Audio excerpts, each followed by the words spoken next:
I'm Cindy, and these are my lovely assistants, Allie and Luna. Welcome to 4 Minutes with Horses.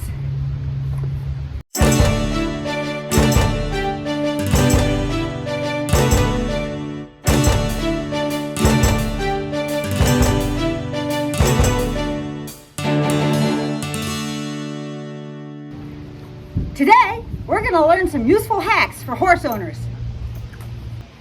How's that sound? Does that sound good? This can be turned into a scoop to help feed your horses. Let me show you how.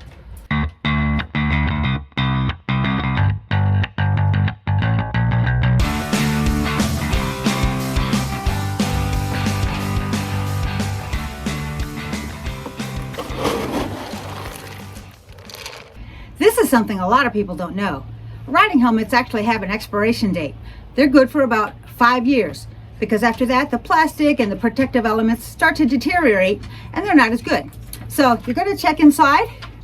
There'll be a tag in there and it's going to have the date of manufacture. If your helmet's more than 5 years old, I'd replace it. And of course, if you've taken a fall, you definitely want to replace it because they're only really meant to take one impact.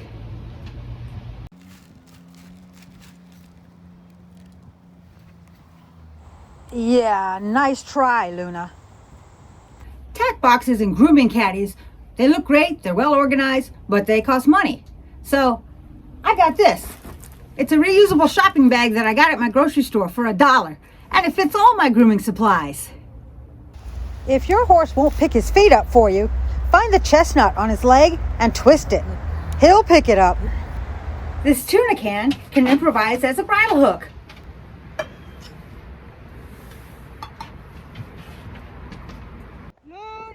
A tip to help save time is teach your horse to come to you from the pasture so you don't have to go out and get him every time. A good idea to make your horse comfortable when you're going on a trail ride, make sure that you take the saddle pad and you push it up into the gullet of the saddle. That'll get it off their spine and off their withers and they'll feel a lot more comfortable. For the minor cuts and scrapes that your horse might get that doesn't require a vet, instead of using this, designed for horses at $20 a bottle, I use this. It's Neosporin. It's made for people, but it's perfectly safe for your horse, and it only costs about $6. In the same way, to protect or treat your horse's muzzle from sunburn, generic diaper cream works just fine for this.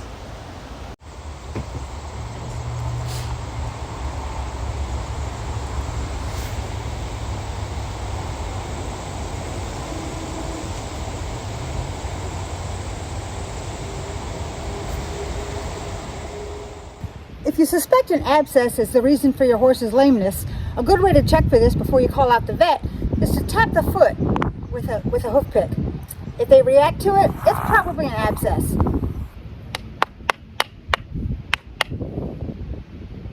No abscess here. Holy cow, it's windy as heck out here. I'm a big fan of using trail boots when you ride instead of metal shoes on your horse's feet. Trail boots are flexible, and yet they still protect your horse's feet. When you're grooming a mane and tail, a lot of people like to use either a mane comb or maybe a brush. But the thing is that those kind of cost some money and they don't really do as good of a job as these plastic curry combs. I prefer to use these because they don't hardly pull out any hairs and yet they get all the knots out. Plus they cost about $1. Teaching your horse to ground tie is really useful if you're out on the trail and you need to get down and pick something up or maybe pick out his hoof or just tend to something. It's great to have your horse just stand there and wait while you do whatever you have to do and then get back on. Check out this link here. It'll give you more information about how to teach a horse to ground tie. If every time you want to go for a little ride, you struggle with getting the bit in your horse's mouth, you might want to consider going with a bitless bridle. It works best if your horse responds really well to leg aids or neck reins. I have a couple other favorite hints that you might like. One is that in the heat of summer, sometimes it's nice to take some fruit like cut up watermelon, grapes, things like that, put it in a cup and with a little bit of water and freeze it, and then bring it out to your horses for a fruit popsicle. Also, if you find yourself out on the trail and you need to dismount and you have a lot of trouble getting back on the horse, sometimes you look for a stump or a picnic table and it's nowhere to be found. So So instead, try to find a ditch or a part of lower ground. Put the horse in it, then you stand on the higher ground. Sometimes that'll help you get back up in the saddle. As you see, some of these hints are designed to save you money, some are designed to save you time, or just to make things easier on you.